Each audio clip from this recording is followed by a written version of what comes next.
Ambassador Lisa Kane stood at the large window of the human ship Terra Nova and watched the stars. She had dreamed of this moment her whole life. First contact with alien species. The beginning of humanity's journey into the galaxy. Her heart beat fast with excitement. "Ambassador, they're ready for you," said Captain Jake Morrison as he walked up behind her. Jake was a good man, Lisa thought, strong and smart, but also kind, the perfect person to lead their escort ships. Lisa turned around and smiled. "I still can't believe this is real, Jake. After all these years of wondering if we were alone, we finally have our answer." Jake nodded, but his face looked worried. "Just remember what Commander Blake told us. We need to be careful. We don't know these aliens yet." Lisa waved her hand. "Ryan worries too much. The Galactic Council has been nothing but friendly. They want to help us join their peaceful alliance. Think about what we can learn from them." In the meeting room, Dr. Amanda Price was setting up her equipment. Amanda was Earth's best scientist when it came to studying alien life. She had boxes full of samples and data to share with the aliens. Her hands shook a little as she worked. "Nervous?" Lisa asked her. Amanda looked up and laughed. "Very, but also excited. The things we could learn from each other. The Council has been traveling space for thousands of years. They must know so much about biology, about life itself." The door opened and 3 alien beings walked in. Lisa tried not to stare, but it was hard. The first alien looked like a giant snake that walked on 2 legs. His skin was green and covered in scales. His eyes were yellow and cold. This was Sithak, the leader of the Vethrak people. The second alien looked like it was made of blue crystal. Light seemed to move through its body like water. This was Zephyrian, and Lisa could barely pronounce its real name. The alien said she could just call it Crystal for short. The third alien was the most strange. It looked like a giant insect with 4 arms and huge black eyes. Its body was covered in shiny black armor. This was a member of the Krill Collective. It spoke in a buzzing voice that made Lisa's skin crawl. "Welcome, humans," Sithak said. His voice was smooth but somehow scary. "We are so happy to meet you. Your species shows great promise." Lisa stepped forward. "Thank you for welcoming us. We're honored to be here. Earth is ready to join your alliance and learn from your wisdom." The crystal alien, Zephyrian, made a sound like wind chimes. "Your planet is beautiful. Your people are interesting. We have much to offer each other." Dr. Price opened her first box. Inside were samples of human blood, tissue, and DNA. "I brought these to share with your scientists. We hope studying each other's biology will help us understand life better." The Krill alien's eyes seemed to light up. "Yes, very useful. We will study these carefully. Our scientists will learn much from human biology." For the next few hours, they talked about trade, technology, and cooperation. The aliens showed them pictures of beautiful worlds and amazing cities. They talked about peace and friendship between species. Lisa felt like she was in a dream. But across the ship, Commander Ryan Blake was having a very different kind of meeting. Ryan was in charge of gathering information about potential threats to Earth. While the others talked about friendship, Ryan was studying the aliens' history. Ryan sat alone in his small office, looking at data files the aliens had given them. At first, everything looked good. The Galactic Council had helped many species join their alliance. But as Ryan dug deeper, he found things that made him worried. He pulled up records of species that had joined the Council 50 years ago. According to the files, these species had been growing and improving. But when Ryan looked at more recent data, something was wrong.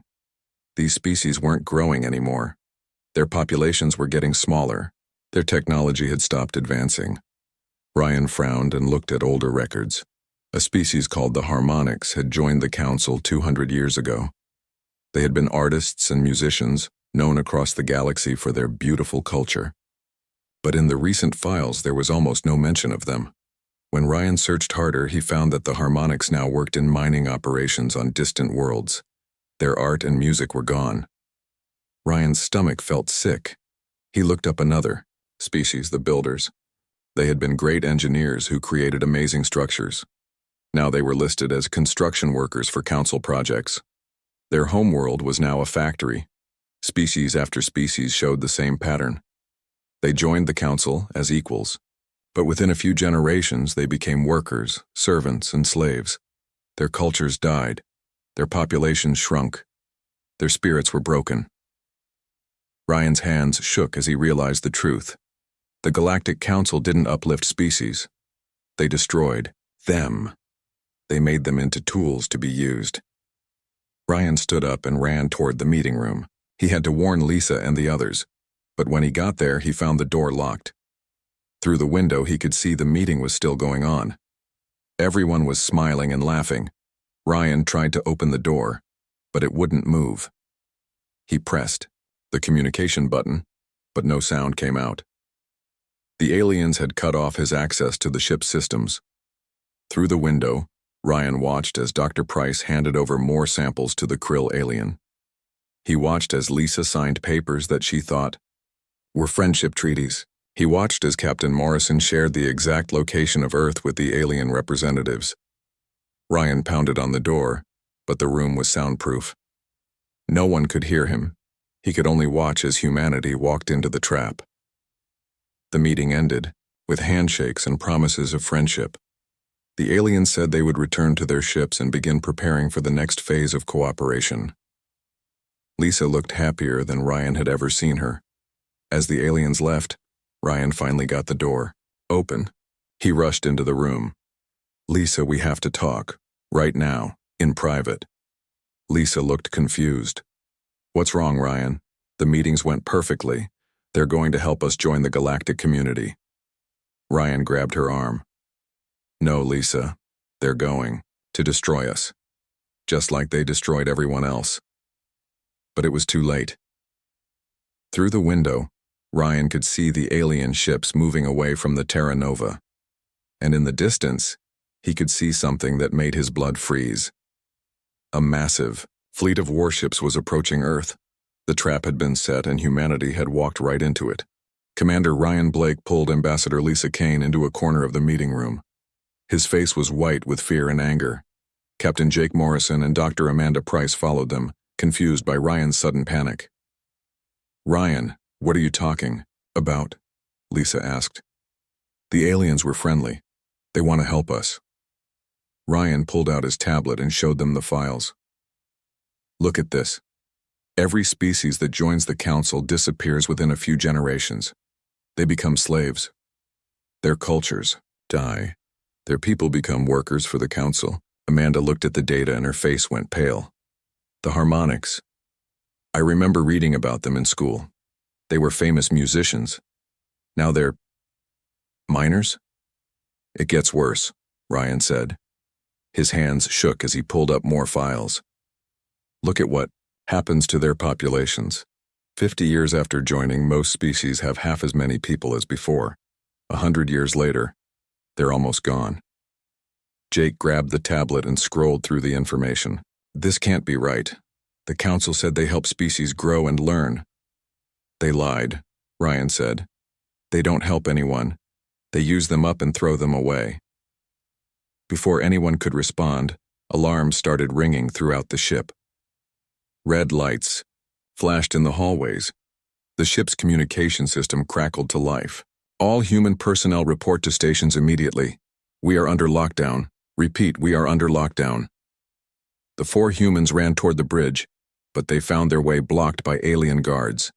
The snake-like Vethrak soldiers stood in the hallways, with energy weapons pointed at them. "You will return to your quarters," one of the guards said in a cold voice. "Do not attempt to leave or communicate with your home world." "What's going on?" Lisa demanded. "We're supposed to be allies." The guard smiled, showing sharp teeth. "The Alliance has served its purpose. Your species has been evaluated and found suitable for integration into the Council workforce." On the main screen in the hallway, they could see Susthak addressing the entire human crew. His yellow eyes seemed to glow with pleasure. "Humans of Earth," he said, "your leaders have provided us with valuable information about your world and your people. We thank you for your cooperation. Your planet's location, your military capabilities, and your biological weaknesses are now known to us. Lisa felt sick. We trusted you. We shared everything with you because we thought you were our friends. Satak laughed. Your trust was useful, but friendship was never part of our plan. Even now our fleet approaches your home world. Your people will join the thousands of species that serve the Council. Resistance is pointless. In another part of the ship, Dr. Amanda Price was locked in her laboratory with several Krill aliens. They were examining the human biological samples she had given them during the friendly meeting hours before. These samples are perfect, buzzed one of the Krill scientists. Human immune systems are weaker than expected. The plague we design will spread quickly through their population. Amanda realized with horror what they were planning. You're going to make us sick on purpose. Not sick, the alien corrected. Compliant. The biological agent will not kill humans, but it will make them tired and easy to control. They will not have the energy to fight or rebel. They will be perfect workers. Amanda watched as the aliens mixed her blood samples with strange chemicals. She had given them everything they needed to destroy her own species. Her hands clenched into fists, but there was nothing she could do. Meanwhile, Captain Jake Morrison was trying to contact his escort ships, but all communications were blocked. Through the windows, he could see alien vessels surrounding the human fleet. The ships that had come to protect Earth's first diplomatic mission were now trapped. Jake found Commander Blake in the detention area where they were being held. Any chance of getting a message to Earth? Jake asked. Ryan was working on a small device he had hidden in his jacket. Maybe. I've been building this emergency transmitter for weeks. I didn't trust the aliens from the beginning. Can it reach Earth? It's not strong enough for a full message, but I might be able to send a coded warning. Something short that our people will understand. Ryan worked frantically with the tiny transmitter while Jake watched for guards. After 20 minutes, Ryan nodded. Done. I sent our emergency code along with basic information about the Council's military strength and their biological weapons program. Will Earth understand? If Admiral Carol Hayes is still in charge of deep space defense, she'll know what it means. She helped me design these codes. Far away on Earth, Admiral Hayes was working late in her office when the emergency message arrived. The transmission was weak and broken, but she understood enough to make her blood run cold. She immediately called President Nicole Carter. Madam President, we have a problem. Our diplomatic mission has been compromised. The aliens are hostile, and a fleet is coming toward Earth. President Carter was quiet for a long moment. How long do we have? Based on the transmission, maybe 2 weeks. Possibly less. Activate the Phoenix Protocol, the President said quietly. Admiral Hayes felt a chill.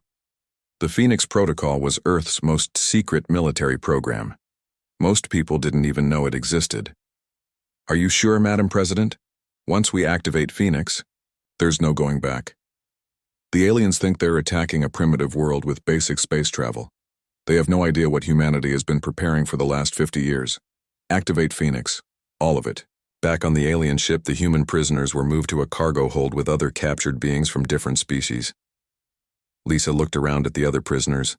They all had the same empty look in their eyes. Hope was gone. How long have you been here? She asked a creature that looked like a walking tree. My people joined the Council 40 years ago. It said in a sad voice, I have been a prisoner for 30 years. My world is now a factory. My children work in the mines. Jake put his hand on Lisa's shoulder. This won't happen to Earth. I know our people. They won't give up without a fight. What can they do? Lisa asked. They don't know the aliens are coming. Even if they did, our weapons are nothing compared to theirs. Ryan smiled for the first time since the aliens had revealed their true nature. Lisa, there are things about Earth's military that even you don't know. The aliens think they're attacking a weak world. They're about to learn how wrong they are. Through the small window in their prison, they could see the alien fleet moving toward Earth. Hundreds of ships, armed with weapons that could destroy cities. The aliens were confident that humanity would surrender quickly.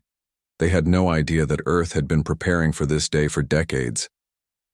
The Galactic Council fleet arrived at Earth expecting an easy victory. Commander Susthak stood on the bridge of his flagship, looking at the blue planet through the main screen. His yellow eyes glowed with satisfaction. "Such a beautiful world," he said to his officers. "The humans will make excellent workers once we break their spirit. Begin the standard invasion protocol." The alien fleet spread out around Earth's solar system, 300 warships, each one capable of destroying entire cities. They had conquered dozens of worlds this way. The pattern was always the same: show overwhelming force, demand surrender, then occupy the planet. "Send the surrender message," Susthak ordered. The communication went out to Earth in multiple languages. "People of Earth, you are surrounded by the forces of the Galactic Council. Your military is no match for our technology. Surrender now and your people will be treated well as workers in our great alliance. Resist and your cities will burn."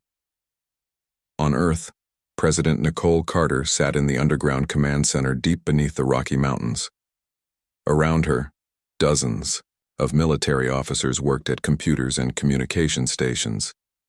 Admiral Carol Hayes stood beside her, watching the alien fleet on the main display. "They're positioning exactly as our simulations predicted," Admiral Hayes said. "They think they're fighting primitives with chemical rockets and nuclear weapons." President Carter smiled coldly. "Show them what Project Phoenix really built." In secret bases around the world, massive doors opened in mountainsides and ocean floors. What emerged made the alien fleet's sensors go crazy with confusion. Colonel Maya Rodriguez climbed into the cockpit of her starfighter. The ship looked nothing like the crude rockets Earth used for its public space program. This fighter was sleek and black, covered in stealth materials that made it nearly invisible to enemy sensors. "Phoenix Squadron, this is Phoenix 1, Maya said into her radio. "Today we show these aliens what happens when you threaten Earth. All fighters, launch." Hundreds of advanced starfighters poured out of hidden bases. Behind them came larger ships that the aliens had never seen before. These were humanity's true space fleet, built in secret over 50 years using technology recovered from crashed alien ships. The Council fleet's sensors finally detected the human ships, but the readings made no sense. These weren't primitive rockets. These were advanced warships with technology that seemed impossible for such a young species. "What are those ships?" demanded Susthak. "How do the humans have stealth fighters?" His science officer looked terrified. "Sir, their technology is more advanced than our intelligence reports indicated. These ships use energy systems we don't recognize." Maya's squadron hit the alien fleet's outer ships first. Her fighters moved faster than anything the aliens had ever faced. Their weapons fired beams of pure energy that cut through alien armor like paper. "Phoenix 1 to all units," Maya called out. "These aliens have been bullying peaceful species for centuries. Time to show them what real warriors look like." The alien ships tried to return fire, but the human fighters were too fast and too small. They darted between the massive alien warships, like deadly insects, striking and disappearing before the enemy could respond. Dr. Stephen Park watched the battle from his laboratory deep inside Cheyenne Mountain. Stephen had spent 20 years developing Earth's secret weapons. On his screens, he could see his greatest creation coming to life. "Admiral Hayes," he said over the communication system, "the von Neumann swarms are ready for deployment." "Deploy them," Admiral Hayes ordered. From hidden positions throughout the solar system, clouds of tiny machines launched toward the asteroid belt. These were Stephen's masterpiece, self-replicating robots that could consume raw materials and build copies of themselves. Each robot was only the size of a baseball, but together they could strip mine entire worlds. The alien fleet watched in growing horror as the robot swarms reached the asteroids. Within hours, the machines had consumed entire asteroids and used the materials to build millions more copies of themselves. "What kind of species builds planet-eating machines?" whispered one of the Krill commanders to another.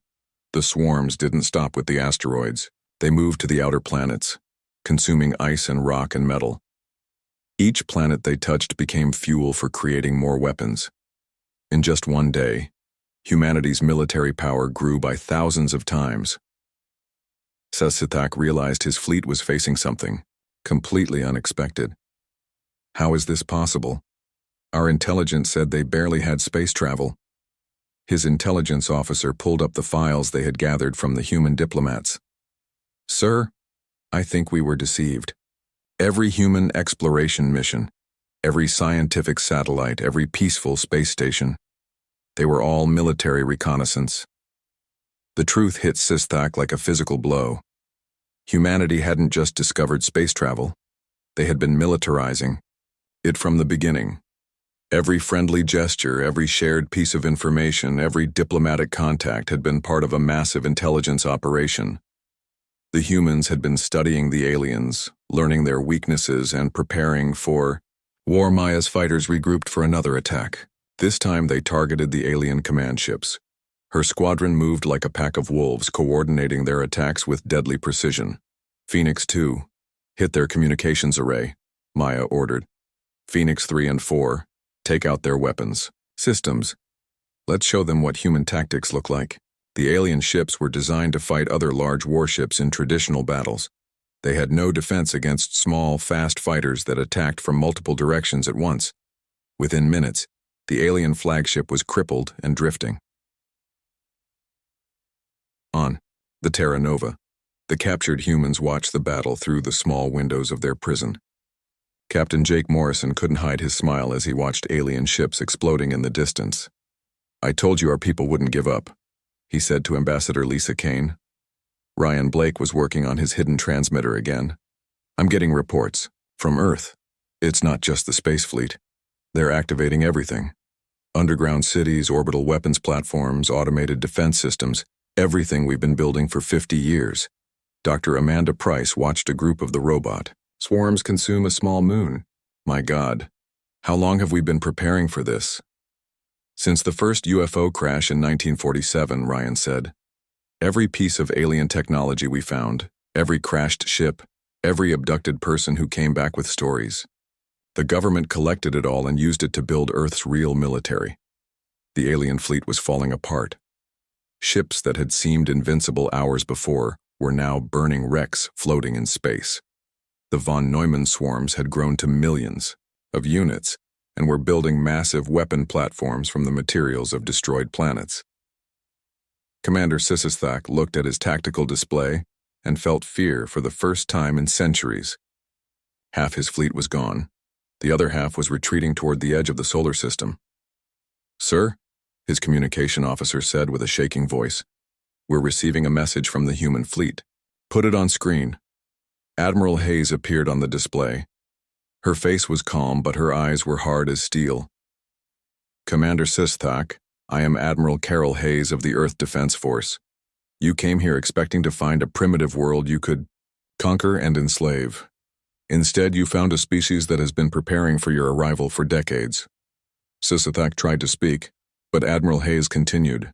You have made 2 mistakes. First, you assumed we were weak because we chose to appear peaceful.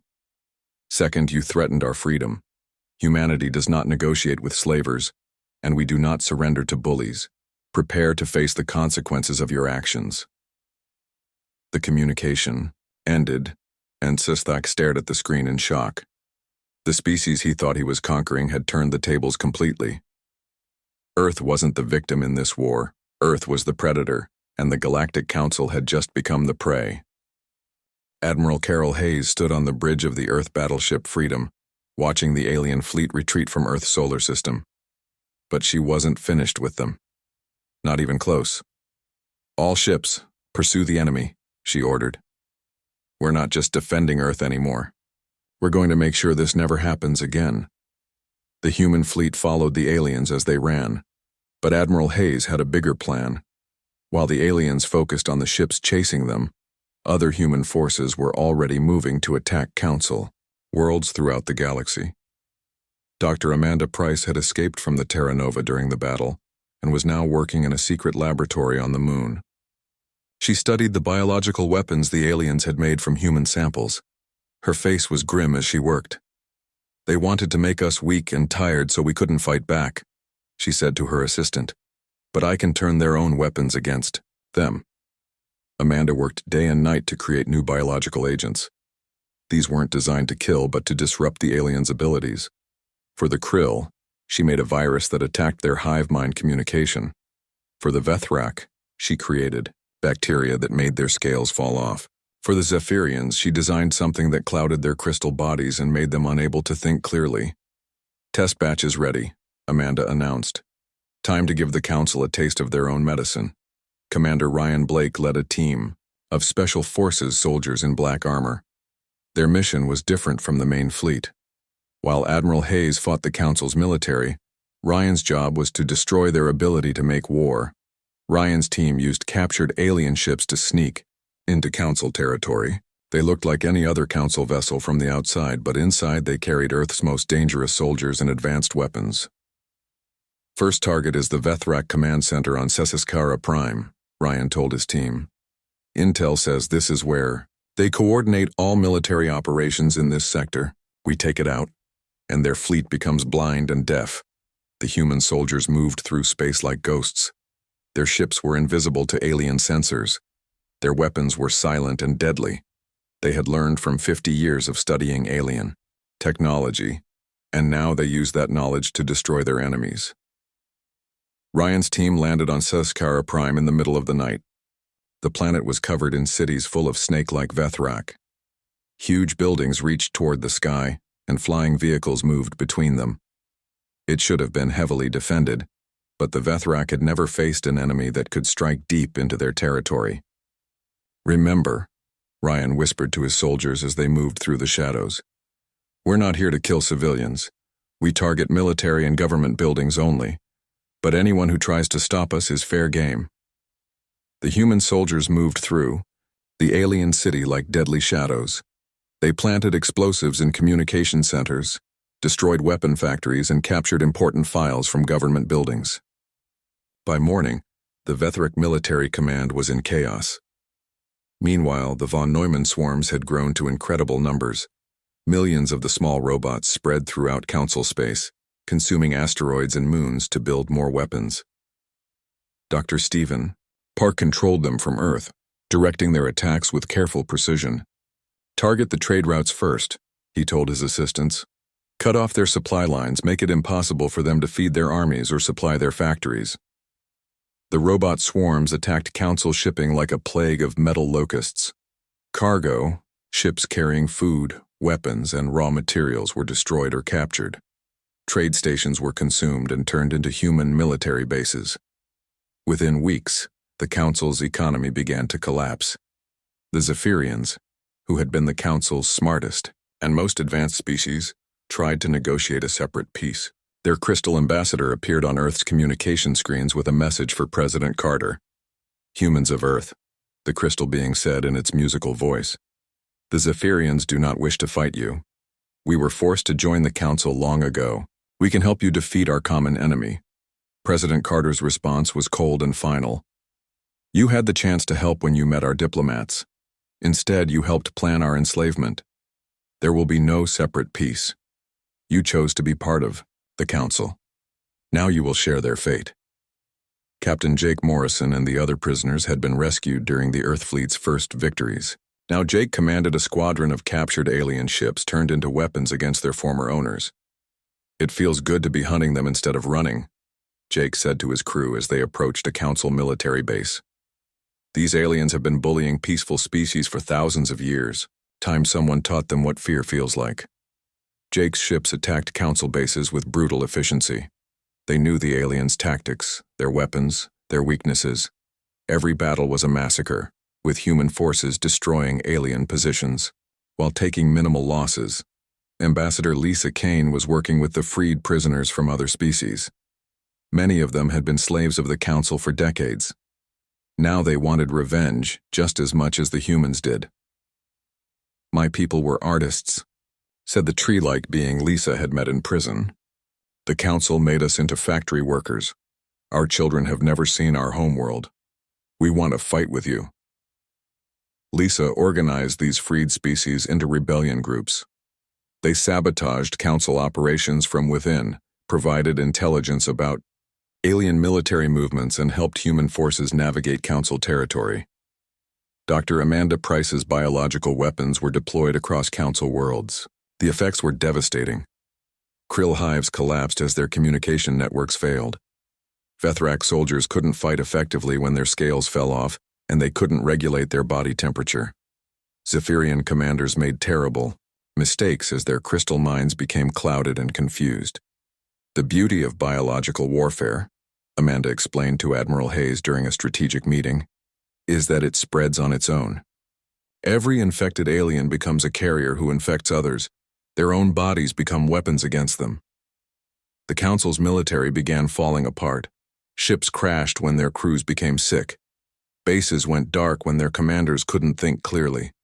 Entire fleets surrendered rather than fight human forces while dealing with the biological attacks. Admiral Hayes received reports from across the galaxy. Human forces were winning everywhere. The von Neumann swarms had consumed hundreds of Council worlds, turning them into human military bases. Ryan's special forces had destroyed most of the Council's command structure. The biological weapons had crippled their ability to coordinate their remaining forces.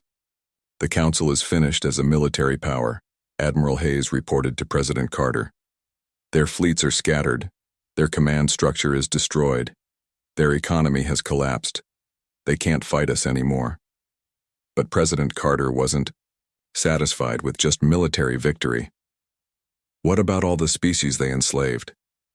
What about the worlds they destroyed? The cultures they murdered? That's phase 2, Admiral Hayes said with a cold smile. We're not just going to defeat the Council. We're going to make them pay for every crime they committed, and we're going to make sure they can never hurt anyone again. The war had turned completely around. The Council had come to conquer Earth, expecting to find a weak and primitive species. Instead, they had awakened humanity's fury and discovered that humans were the most dangerous predators in the galaxy. The Council's reign of terror was ending. But humanity's justice was just beginning. 6 months after the war began, the Galactic Council no longer existed. Their fleets were destroyed. Their worlds were occupied by human forces. Their leaders were prisoners waiting for trial. Commander Sistok sat in a metal cage on Earth, his yellow eyes dull with defeat. Once he had commanded hundreds of warships. Now he couldn't even open the door of his cell. Around him sat the other Council leaders who had survived the war. The crystal being who had called itself Zephyrian was cracked and dim. The Krill commander's black armor was broken, and its huge eyes stared at nothing. They had ruled the galaxy for thousands of years. Now they were just prisoners waiting to learn their fate. Ambassador Lisa Kane walked into the prison complex with a team of lawyers and translators. She was no longer just a diplomat. President Carter had made her the chief prosecutor for the war crimes trials. Today you will face justice for your crimes, Lisa told the alien prisoners. Not just against humanity, but against every species you enslaved and destroyed. The trial was held in a massive courtroom built in Geneva. Representatives from hundreds of species came to watch. Many had been slaves of the Council for generations. Some had never seen their homeworlds because they were born in Council work camps. Lisa stood before the judges and began reading the charges.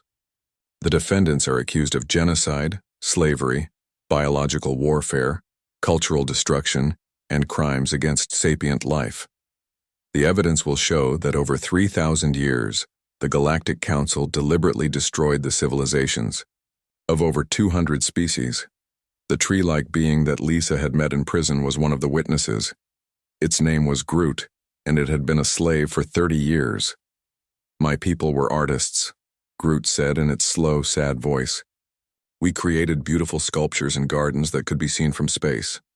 The Council said they would help us share our art with the galaxy. Instead, they made us into factory workers. Our sculptures were torn down. Our gardens were paved over. Our children forgot how to create beauty. More witnesses came forward. A floating jellyfish creature whose people had been musicians. A rock-like being whose species had been philosophers. A small furry animal whose race had been explorers. All of them had the same story. The Council had promised friendship and delivered slavery. Dr. Amanda Price presented evidence about the biological weapons program. The defendants created diseases specifically designed to make other species weak and compliant. They tested these weapons on entire populations. Millions died in their experiments. The evidence was overwhelming. Video recordings from council, computers, documents describing how to break the spirit of conquered species, scientific reports on biological weapons, orders to destroy the cultures and histories of enslaved peoples. Sathak tried to defend himself. "We brought order to the galaxy," he said with his smooth voice. "Before the council there was chaos. War between species, planets destroying each other. We created peace." "You created peace through slavery," Lisa replied. "You destroyed cultures to prevent rebellion.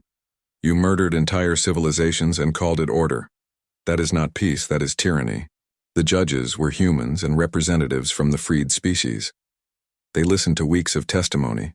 They reviewed thousands of documents. They saw video evidence of council crimes that made many of them cry. When the evidence was finished, the lead judge stood up. She was Judge Maria Santos, a human who had spent her life fighting for justice. "The defendants are guilty of all charges," Judge Santos announced. "Their crimes are so terrible that no punishment could truly match them.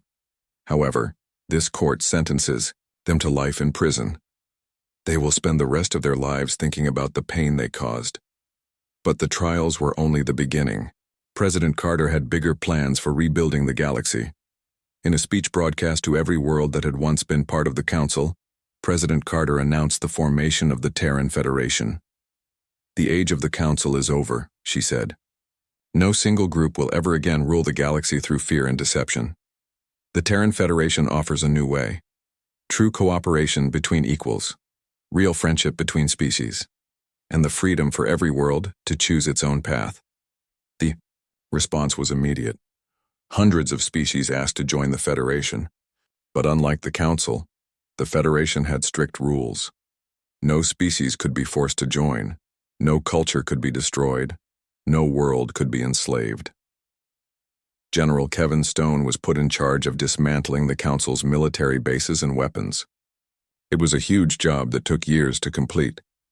Every weapon platform, every slave camp, every biological weapon lab, General Stone told his teams. "Destroy it all. Make sure nothing like the Council can ever rise again." The von Neumann swarms, which had consumed so many worlds during the war, were reprogrammed for peaceful purposes. Dr. Stephen Park turned them into construction machines that could rebuild destroyed civilizations in months instead of decades. "The same machines that tore down the Council's empire will now build something better," Stephen explained to the Federation Council. "Every world that was damaged can be restored. Every species that was scattered can have a new home." The freed species began returning to their homeworlds. Groot's people went back to their planet and started creating art again. The jellyfish musicians composed new songs about freedom. The furry explorers set out to map parts of the galaxy they had never seen, but Earth remained the center of the Federation's military power. Admiral Hayes made sure that humanity's weapons stayed ready. "Peace is precious," Admiral Hayes told her officers, "but peace only survives when good people are willing to fight for it. The Council is gone, but there might be others like them out there. We must always be ready." Ambassador Lisa Kane traveled throughout the galaxy, helping new species join the Federation and learn how democracy worked. Everywhere she went, people thanked her for humanity's role in ending the Council's reign of terror. "Why did your people fight so hard for strangers?" asked a young alien whose species had been freed from slavery. Lisa thought about the question. "Because freedom isn't just for humans," she said. "Every thinking being deserves the right to choose their own path. The Council tried to take that away from everyone. We couldn't let that stand." Commander Ryan Blake wrote the final report on the war. His words would be studied by military students for generations. "The Council made a fundamental mistake," Ryan wrote. "They assumed that because humanity appeared peaceful, we were weak. They thought that because we seemed trusting, we were naive. They didn't understand that humans are only peaceful by choice. When someone threatens our freedom or the freedom of others, we become the most dangerous force in the galaxy." The Council learned too late that humanity's greatest strength isn't our technology or our tactics. It's our absolute refusal to accept injustice. We don't just fight for survival. We fight for the right of every being to live free, and we will never stop fighting for that right.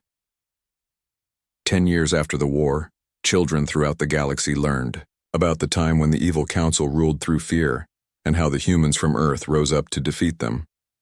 The story became legend, passed down from generation to generation. The galaxy had learned an important lesson about the blue planet, called Earth. Its people might seem friendly and peaceful, but anyone who threatened their freedom, or the freedom of others, would face the full fury of humanity's wrath. The council was gone forever.